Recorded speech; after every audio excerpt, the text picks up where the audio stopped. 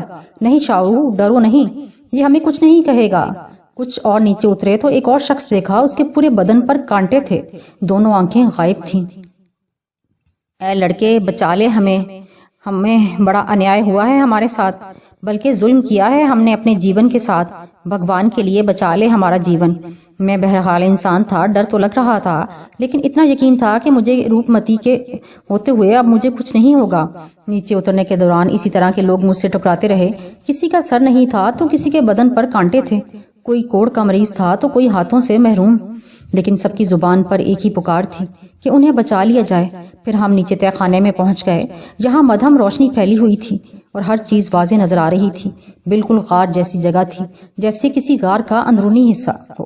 روپمتی بولی، جانتے ہو یہ کون لوگ تھے؟ جواب میں نے نفی میں سر ہلا دیا۔ یہ اس مورتی کے حصول کے خواہش مند تھے۔ کیا؟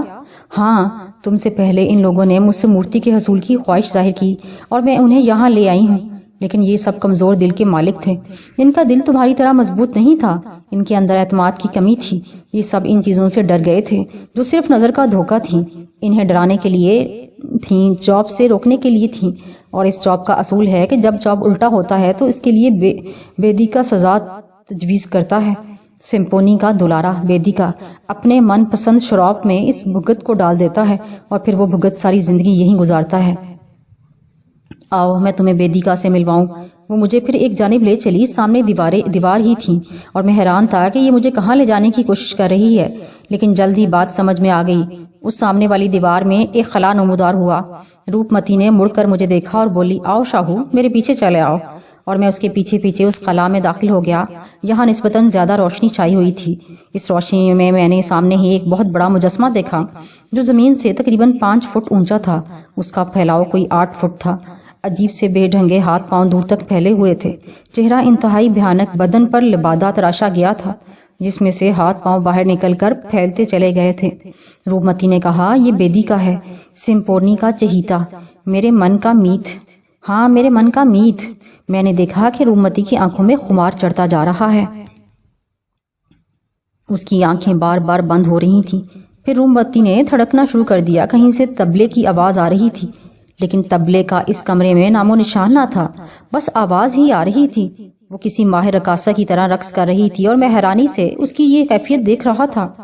بڑا ہیجان خیز رقص تھا۔ میں نے اس سے پہلے روپمتی کو اتنے جوش میں نہیں دیکھا تھا۔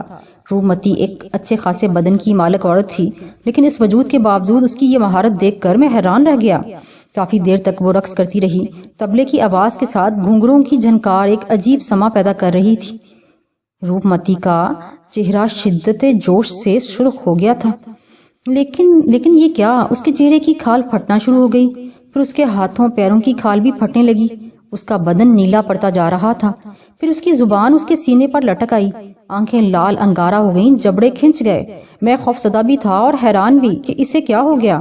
پھر اس کے رقص کرنے کی رفتار کم ہونے لگی، ساتھ ہی ساتھ طبلے کی آواز بھی مدھم ہوتی جا رہی تھی۔ پھر وہ بھی ختم ہو گئی اور روپمتی بھی رک گئی تھی۔ اس نے میری طرف دیکھا۔ آہ، وہ آنکھیں، ان آنکھوں میں انگارے روشن تھے۔ پھر طبلے کی تھاپ دوبارہ شروع ہوئی اور وہ اس کے ساتھ دوبارہ رقص کرنے لگی۔ اس بار میں نے ایک عجیب و غریب منظر دیکھا۔ اس کے بدن میں ہاتھوں کی جگہ سے مزید 2 ہاتھ نکلنا شروع ہو گئے، پھر ان کی لمبائی اصلی ہاتھوں میں جتنی ہو گئی۔ پھر اس کے بدن سے اس کی ٹانگیں بھی 2 سے 4 ہوئیں، پھر مزید نکلنے لگیں، اور اب وہ اصلی ٹانگوں کے علاوہ اپنی اضافی ٹانگوں پر بھی ناچ رہی تھی، جس کی وجہ سے اس کا باقی جسم کبھی دائیں طرف جھکتا اور کبھی بائیں طرف۔ بڑا پراسرار اور بھیانک منظر تھا۔ روپمتی خود کسی چڑیل سے کم نہ تھی۔ بکھرے بال، لٹکی زبان، اتنے سارے ہاتھ پاؤں، پھٹا ہوا گوشت۔ پھر رقص کرتے کرتے اچانک وہ رک گئی اور جھٹکے سے میری طرف مڑی۔ شاہو، بڑی عجیب سی آواز تھی اس کی۔ جی جی شاہو، تجھے مورتی چاہیے نا؟ جی، میں شدید خوفزدہ تھا۔ آؤ میرے پاس۔ کیا؟ میرے پاس آؤ شاہو، اس نے نرم لہجے میں کہا، لیکن میں اس کے حلیے سے شدید خوفزدہ تھا۔ میں آج خوش ہوں شاہو، بہت خوش ہوں۔ تم اپنے مقصد میں کامیاب ہو، تم نے وہ حاصل کر لیا جس کے لیے کئی لوگ اپنا جیون گنوا بیٹھے۔ کیا تم خوش ہو؟ جی، بہت خوش۔ جی بالکل۔ اچھا تو پہلے یہ مورتی لے لو۔ اس نے اپنے لباس سے ایک مورتی نکالی۔ یہ وہی مورتی تھی جو اس نے مجھے پہلے دی تھی۔ میں ڈرتے ڈرتے آگے بڑھا اور پھر میں نے وہ مورتی اس کے ہاتھ سے لے لی۔ اس نے پھر کہا، شاہو، تم نے یہ مورتی بے شک حاصل کر لی ہے اور تم اس کے حقدار ہو، لیکن یہ کام تم نے صرف اپنے لیے کیا ہے نا؟ جی، اس کے بدلے مورتی تمہیں کیسے ملی؟ تمہیں ہی ملی نا؟ جی بالکل۔ تو اس میں تو صرف تمہارا فائدہ ہے، تمہارا ہی ہوا نا، اس میں مجھے کیا ملا؟ آپ جان لے سکتی ہیں میری۔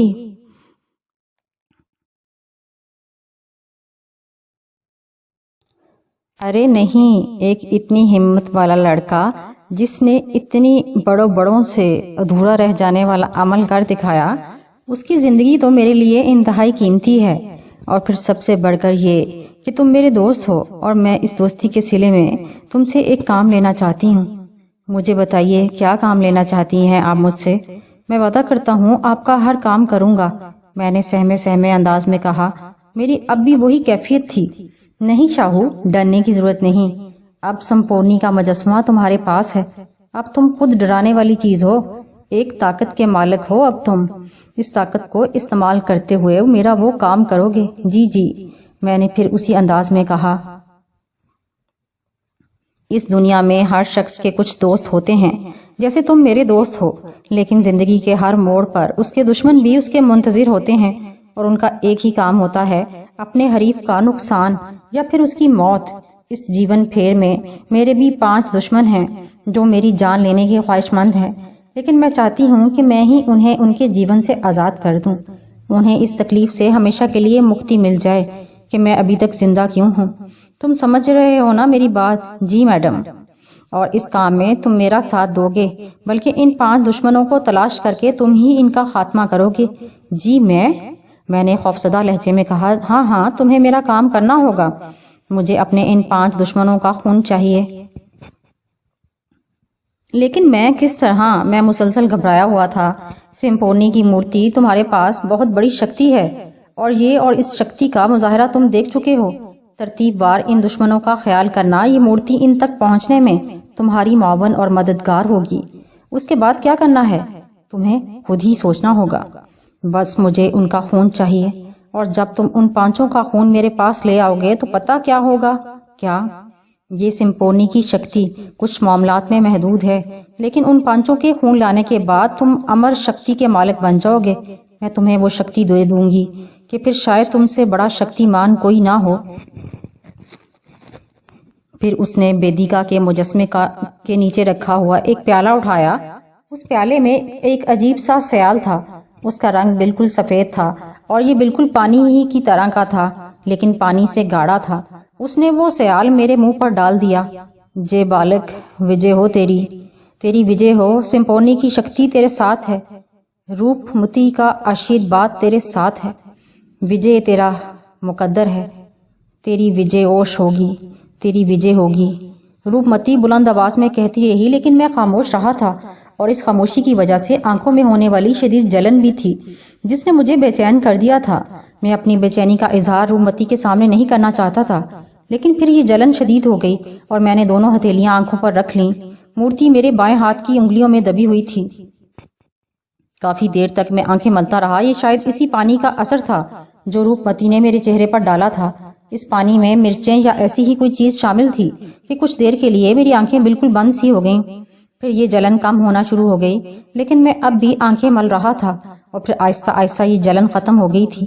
میں نے آنکھوں پر سے ہاتھ ہٹا لیے، لیکن یہ کیا؟ یہ کون سی جگہ تھی؟ سارا منظر ہی تبدیل ہو گیا تھا۔ اب نہ وہ مندر تھا، نہ ویدیکا کا مجسمہ، اور نہ روپ متی میرے سامنے تھی، بلکہ میں ایک میدانی ڈھلان میں کھڑا تھا۔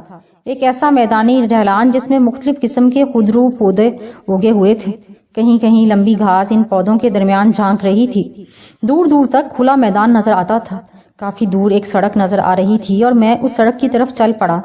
دل میں یہی خیال تھا کہ کسی طرح اس سڑک تک پہنچ جاؤں اور کسی ایسے شے کو تلاش کروں جو مجھے کسی آباد علاقے کا راستہ بتائے یا مجھے وہاں لے جائے۔ چنانچہ میں چلتا رہا اور پھر اوپر پہنچ گیا۔ یہ ایک شفاف سڑک تھی، دور دور تک کسی آدم ذات کا نام و نشان نہ تھا۔ سڑک کی دوسری طرف بھی ایسے ہی ڈھلان تھے۔ بہرحال کافی دیر تک اسی طرح کھڑا رہا، پھر ایک جانب سے دھول اڑتی ہوئی نظر آئی۔ غالباً کوئی گاڑی اس کی طرف آ رہی تھی۔ میرا اندازہ درست نکلا، کیونکہ اس دھول میں سے ایک گاڑی برآمد ہوئی۔ دراصل یہ وہ مٹی اور دھول تھی جو سڑک کے کناروں پر موجود تھی، اور تیزی سے گزرنے والی گاڑیاں اس دھول کو اڑاتی ہوئی گزرتی ہوں گی۔ بہرحال میں اس بات کے لیے تیار ہو گیا کہ میں اس گاڑی کو ضرور روکوں گا۔ چنانچہ میں سڑک کے درمیان میں آ گیا۔ البتہ اتنی جگہ میں نے ضرور چھوڑی تھی کہ اگر گاڑی والا مجھے نہ دیکھ پائے تو میں ایک طرف ہو جاؤں تاکہ محفوظ رہوں۔ پھر میں نے دونوں ہاتھ اٹھا دیے اور زور زور سے اس انداز میں ہلانے شروع کر دیے جیسے میں مدد چاہتا ہوں۔ پھر اس گاڑی والے نے شاید مجھے دیکھ لیا تھا، کیونکہ اس کی گاڑی کی رفتار کم ہونا شروع ہو گئی تھی۔ ایک گاڑی میرے قریب آ کر رک گئی۔ یہ بالکل نئی چمکتی ہوئی گاڑی تھی۔ پھر اس میں سے ایک آدمی باہر نکلا۔ اچھا خوش شکل آدمی تھا، رنگ گوڑا، خوبصورت لمبے بال جو شانوں تک چلے گئے تھے، آنکھوں میں سنہری فریم کی اینک، ہاتھوں میں انگشتریاں، گلے میں چین پڑی تھی۔ جدید تراش خراش کا لباس پہنے ہوئے دکھانے والی چیز تھی۔ اس نے کہا آفتاب آپ یہاں اس تنہا ویرانے میں کیا کر رہے ہیں؟ کچھ نہیں، ایک مسافر ہوں۔ راستہ بھول گئے ہیں کیا؟ جی۔ لیکن آپ کے پاس کوئی سواری نہیں؟ نہیں جی، میں شہر جانے والی بس میں سوار ہوا تھا، پھر بس میں ایک جگہ رکی، سب نیچے اتر کر ادھر ادھر گھومنے لگے، میں بھی ایک درخت کے نیچے بیٹھ گیا، میری آنکھ لگ گئی، آنکھ کھلی تو بس جا چکی تھی۔ اوہو، یہ تو بہت برا ہوا۔ ہاں جی، شہر جانا چاہتا ہوں، کیا آپ میری مدد کریں گے؟ ہاں ہاں، کیوں نہیں، میں شہری کی طرف جا رہا ہوں، میرے ساتھ چلیں، شہر میں آپ جہاں بھی کہیں گے میں آپ کو اتار دوں گا، اس نے کہا اور ڈرائیونگ سیٹ کے ساتھ والا دروازہ کھول دیا۔ میں اس کے ساتھ گاڑی میں بیٹھ گیا تھا، پھر اچانک اس نے کہا آپ کا سامان وغیرہ؟ وہ بس میں ہی تھا۔ سامان کے ذکر سے مجھے مورتی یاد آ گئی جو میں نے اندرونی لباس میں چھپا لی تھی۔ اوہو، یہ تو بہت برا ہوا۔ آپ کا پرس وغیرہ تو ہے نا آپ کے پاس؟ جی نہیں۔ کیا وہ بھی سامان کے ساتھ؟ جی ہاں بالکل۔ پھر تو اس بس کو تلاش کرنا ہوگا، اور اگر سامان نہ ملا تو اس کی رپورٹ کرنا ہوگی۔ چھوڑیں صاحب، اب جو ہونا تھا وہ ہو گیا، لیکن پھر بھی کوئی اہم کاغذ، کوئی ایسی دستاویز جو اہم ہو اور جس کے لیے رپورٹ کرنی پڑے۔ نہیں صاحب، اس سامان میں صرف میرے کپڑے اور کچھ پیسے تھے۔ چلو یہ بھی غنیمت ہے، بہرحال برا ہوا، بہت برا ہوا، تم کہو تو اس سامان کے حصول کے لیے میں کوشش کروں۔ نہیں صاحب، آپ کیوں تکلیف کرتے ہیں؟ جانے والی چیز تھی، چلی گئی، اب اس کا غم کیا کرنا۔ تمہارا نام نہیں پوچھا میں نے ابھی تک، ویسے تمہارا نام کیا ہے؟ شاہو۔ شاہو ہے جی میرا نام، مجھے دلاور خان کہتے ہیں۔ او شاہو، تم رہتے کہاں ہو؟ کیا اسی شہر میں؟ نہیں جی، اس شہر میں تو میں ایک اجنبی کی حیثیت سے جا رہا ہوں، میں تو جمال پور کے ایک علاقے شاہ بستی میں رہتا ہوں۔ اچھا، آپ کے والد کیا کرتے ہیں؟ والد نہیں ہیں، اور والدہ وہ بھی نہیں ہے۔ بڑا افسوس ہوا سن کر۔ I am sorry, very sorry, جواب میں خاموش رہا۔ آپ پڑھتے ہیں؟ نہیں جی۔ پھر کوئی کام وغیرہ کرتے ہیں؟ جی ہاں، ایک دکان پر ملازم ہوں۔ اچھا، پھر وہ خاموش ہو گیا تھا۔ کافی دیر تک اسی طرح خاموشی چھائی رہی، پھر اس نے کہا فیروز آباد میں کہاں قیام کریں گے؟ اس نے پوچھا، اور پہلی بار مجھے اس شہر کا نام پتہ چلا جہاں ہم جا رہے تھے۔ میں نے کہا وہاں میرا کوئی جاننے والا نہیں۔ پھر آپ کے پاس تو اب پیسے بھی نہیں ہیں؟ جی، میں نے افسردہ لہجے میں کہا۔ آپ ایسا کیوں نہیں کرتے کہ میرے ہاں قیام کریں، بلکہ یہی مناسب رہے گا۔ جی، آپ کا یہ احسان ہی بہت ہے کہ آپ مجھے شہر تک لے جا رہے ہیں، ورنہ میں تو ان بیابانوں میں ہی سر ٹکراتا پھرتا۔ اس میں احسان کی تو کوئی بات نہیں، بحیثیت انسان یہ میرا فرض ہے، اور اگر کوئی شخص یہ سب نہیں کرتا تو میں یہ سمجھتا ہوں کہ وہ انسانیت سے خارج ہے۔ چنانچہ آپ کے لیے بہتر یہی ہے کہ آپ کچھ روز میرے ہاں قیام کریں، جس مقصد کے لیے آپ یہاں آئے ہیں اسے پورا کیجئے، پھر اپنے شہر روانہ ہو جائیں۔ جی، میرے خیال وغیرہ آپ چھوڑیں، آپ کو اب میرے گھر میں رہنا ہوگا، اللہ کا دیا میرے پاس سب کچھ ہے، آپ کو وہاں کوئی تکلیف نہیں ہوگی، اور ہاں، رقم وغیرہ کی پرواہ بھی بالکل نہ کیجیے گا۔ میں اس کو کیا جواب دیتا، خاموش ہی رہا۔ پھر کافی فاصلہ طے کرنے کے بعد گاڑی شہر میں داخل ہو گئی۔ گاڑی کچھ دیر مختلف سڑکوں پر دوڑتی رہی۔ راستے میں مجھے اندازہ ہوا کہ چھوٹا سا شہر ہے، لیکن صاف ستھرا ماحول ہے، سڑکیں خوبصورت ہیں، چاروں طرف ہریالی ہی ہریالی ہے، چھوٹے چھوٹے بازار ہیں، بڑا ہی پرسکون ماحول ہے۔ زندگی میں ایک عجیب سی تبدیلی آئی تھی، کہاں وہ شاہ بستی اور کہاں یہ ماحول، اتنی بڑی تبدیلی۔ بہرحال اس تبدیلی سے اب تک پریشان رہا تھا، لیکن اب کچھ سکون محسوس ہو رہا تھا۔ اب مجھے ایک مقصد مل گیا تھا، ساتھ ہی طاقت بھی دے دی گئی تھی، ایک ایسی طاقت جو بہرحال ایک حیثیت رکھتی تھی، اور یہ شخص تو میرے لیے فرشتہ ہی ثابت ہوا تھا۔ پھر گاڑی مختلف راستوں سے گزرتی ہوئی ایک کوٹھی کے سامنے جا کر رک گئی۔ پھر اس آدمی نے ہارن بجایا اور ایک ملازم نے دروازہ اندر سے کھول دیا، اور وہ آدمی یعنی دلاور خان گاڑی اندر لیتا چلا گیا۔ اس نے گاڑی ایک جگہ روک دی۔ آؤ، اس نے کہا اور دروازہ کھول کر نیچے اتر آیا۔ میں بھی دروازہ کھول کر نیچے اتر آیا تھا۔ میں نے دلاور خان کو دیکھا، اچھا خاصا لمبا چوڑا تھا یہ شخص، اور انتہائی شاندار شخصیت تھی اس کی۔ پھر میں نے کوٹھی پر نظر دوڑائی، انتہائی خوبصورت کوٹھی تھی۔ ایک طرف وسیع لان تھا جس میں مختلف قسم کے پھول لگے ہوئے تھے، دیوار کے ساتھ ساتھ ناریل کے درخت بھی تھے۔ کوٹھی کی شان و شوکت سے مجھے دلاور خان کی حیثیت کا اندازہ ہو رہا تھا کہ یہ شخص انتہائی دولت مند ہے، بڑی آن بان ہے اس کی۔ دلاور خان مجھے لیے ہوئے آگے بڑھا اور اس کے سامنے کی سمت جانے کی بجائے دائیں سمت سے چلا۔ دائیں جانب جا کر میں نے دیکھا کہ دیوار کے ساتھ ساتھ 4-5 کمرے بنے ہوئے تھے۔ ان کے آگے چھوٹی چھوٹی کیاریاں بنی ہوئی تھیں جن میں پودے لگے ہوئے تھے۔ پھر دلاور خان ان کمروں میں سے ایک کے دروازے کے پاس گیا اور زور سے کسی کو آواز دی۔ بادشاہ، او بادشاہ خان! جواب میں اندر سے آواز سنائی دی، اوہ خانہ ابھی آتا ہے۔ 2 منٹ کے بعد دروازہ کھولا اور اندر سے ایک آدمی برآمد ہوا۔ مضبوط ہاتھ پیروں والا پٹھان تھا، معمولی لباس پہنے ہوئے۔ پھر ہمیں دیکھ کر وہ چونک پڑا۔ سلام صاحب، تم آ گیا صاحب؟ تو کیا نہیں آتا؟ نہیں صاحب، کیا بات کرتا ہے، ہم تو انتظار کرتا تھا آپ کا۔ چلو انتظار ختم ہوا تمہارا، اب خوش ہونا؟ جی ہاں، بہت خوش ہوں۔ اچھا سنو، یہ ہمارے مہمان ہیں، یہ کچھ دن یہیں قیام کریں گے۔ جی اچھا صاحب۔ بھائی یہ تمہارے ساتھ قیام کریں گے، ان میں سے ایک کمرہ انہیں دے دو، کھانے وغیرہ کا خیال رکھنا، انہیں کوئی پریشانی یا کوئی تکلیف نہ ہو۔ جی صاحب، انہیں یہاں کوئی تکلیف نہ ہوگا، آپ فکر مت کرو۔ رشید آ گیا ہے؟ جی صاحب، وہ اندر کوٹھی میں ہے۔ اچھا ٹھیک ہے، دلاور خان نے کہا، اور پھر مجھ سے مخاطب ہو کر کہنے لگا، دیکھو شاہو، آپ کو یہاں کوئی تکلیف نہیں ہوگی، آپ یہاں رہو، اپنا کام کرو، اور یہ کچھ پیسے ہیں، یہ رکھو۔ اس نے جیب سے 100 کے چند نوٹ نکال کر میری جانب بڑھا دیے۔ جی، ارے اس میں جھجکنے کی کیا بات ہے، مجھے اپنا بڑا بھائی سمجھو، اور کھانے پینے یا دوسری چیزوں میں بھی تکلف نہ کرنا، جو چاہے بلا جھجک کہنا، ٹھیک ہے؟ جی۔ اور یہ، اس نے ہاتھ میں پکڑے ہوئے پیسوں کی جانب اشارہ کر کے کہا، یہ آپ رکھیں، اگر مجھے ضرورت ہوئی تو آپ سے مانگ لوں گا۔ ارے نہیں، یہ رکھو رکھو، یہ رکھ لو۔ اس نے زبردستی نوٹ میری جیب میں ٹھونس دیے تھے۔ بادشاہ خان خیال رکھنا، اس نے بادشاہ خان سے کہا، اور واپس کوٹھی کی جانب چل دیا۔ پھر بادشاہ خان نے مجھ سے کہا، آؤ صاحب، اور میں اس کے ساتھ اندر داخل ہو گیا۔ کمرہ اچھا خاصا تھا، صاف ستھرا۔ ایک جانب میں سہری رکھی ہوئی تھی، درمیان میں ایک میز رکھی ہوئی تھی، اس کے علاوہ کچھ سامان بھی تھا ضرورت کا، جو کہ اس جگہ پر پڑا تھا۔ بہرحال سر چھپانے کا بہتر ٹھکانہ مل گیا تھا۔ میں نے سوچا کچھ دن جہاں رہوں گا اور اس کے بعد یہاں سے نکل کر کوئی اور جگہ تلاش کروں گا، ابھی تو روپمتی کا کام بھی کرنا تھا۔ صاحب، یہ آپ کے رہنے کا کمرہ ہے، اگر کوئی چیز چاہیے ہو، کسی بھی چیز کی ضرورت ہو تو آپ بے جھجک کہو، ہم آپ کی خدمت کے لیے تیار ہیں۔ جی اچھا، او صاحب آپ کو بولتا ہے، جی اچھا اب حکم کرو، مجھے بھوک لگ رہی ہے۔ صاحب ہم بھی ابھی آپ کے لیے کھانا بھجواتا ہے، آپ منہ ہاتھ وغیرہ دھو لو، وہ دیکھو وہ ادھر باتھ روم ہے۔ میں نے ایک جانب اشارہ کیا، کمرے کے اندر ہی باتھ روم بنا ہوا تھا۔ ٹھیک ہے، میں نے کہا۔ پھر میں باتھ روم میں داخل ہو گیا، اچھی طرح ہاتھ منہ دھویا۔ پھر مجھے مورتی کا خیال آیا اور میں نے اپنے لباس میں سے مورتی نکالی۔ مورتی بالکل صحیح سلامت تھی، میں نے اسے واپس اپنے لباس میں رکھ لیا۔ پھر میں باہر آ گیا، کچھ دیر میں سحری پر لیٹ گیا تھا، آرام دہ مسحری تھی اور لیٹنے میں لطف آ رہا تھا۔ تھوڑی دیر کے بعد دروازے پر دستک ہوئی اور میں اٹھ کر بیٹھ گیا۔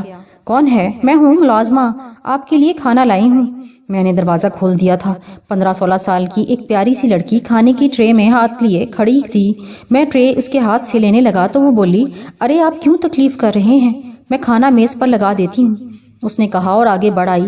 میں نے اسے اندر جانے کے لیے راستہ دے دیا تھا۔ پھر اس نے کھانا میز پر لگا دیا، ساتھ پانی بھی تھا۔ کہنے لگی، کسی اور چیز کی ضرورت ہو تو بتا دیجئے، میں ابھی دوبارہ چکر لگاؤں گی۔ نہیں تم جاؤ، بس اتنا ہی کافی ہے، میں نے کہا اور وہ چلی گئی۔ میں نے محسوس کیا تھا کہ اس کے انداز میں عجیب سی بے چینی ہے، جیسے مجھے کچھ کہنا چاہ رہی ہو لیکن کہہ نہیں پا رہی۔ بہرحال وہ مجھے اچھی لگی تھی۔ میں نے میز میں سحری کے قریب ہی کھسکا لی اور کھانا کھانے بیٹھ گیا۔ انتہائی مزیدار کھانا تھا، میں نے خوب سیر ہو کر کھانا کھایا اور پھر برتن میز پر ہی سمیٹ دیے تھے۔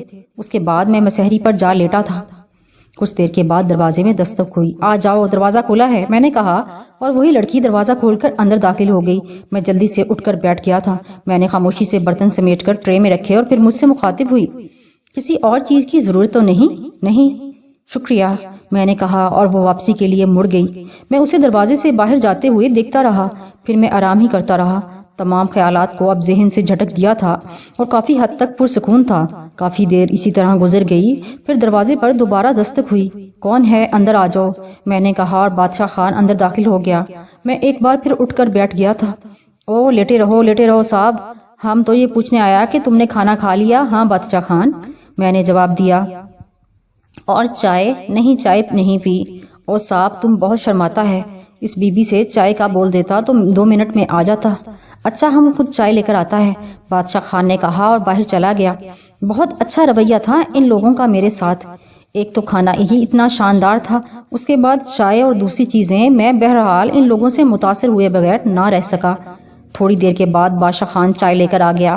اس کے ہاتھ میں ایک ٹرے تھی جس میں چائے کی کیتلی رکھی ہوئی تھی، ساتھ ہی 2 پیالیاں بھی تھیں۔ یہ برتن بھی انتہائی خوبصورت تھے۔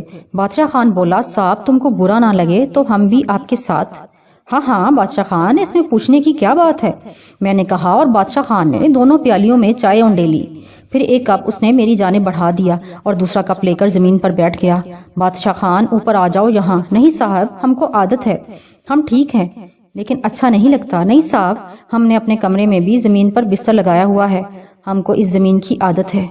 اچھا تمہاری مرضی صاحب، کسی بھی چیز کی ضرورت ہو، کوئی تکلیف ہو، آپ ہمارا دروازہ بجانا، چاہے آدھی رات کا وقت ہی کیوں نہ ہو، ہم آپ کے لیے حاضر ہیں۔ یہ تو تمہاری محبت ہے بادشاہ خان، میں نے کہا تھا۔ پھر ہم خاموشی سے چائے پیتے رہے۔ بادشاہ خان نے زبردستی مجھے 2 کپ اور پلائے تھے، پھر وہ چائے کے برتن لے کر باہر نکل گیا۔ میں اطمینان سے مسہری پر لیٹ کر سونے کی کوشش کرنے لگا اور تھوڑی ہی دیر کے بعد مجھے نیند آ گئی تھی۔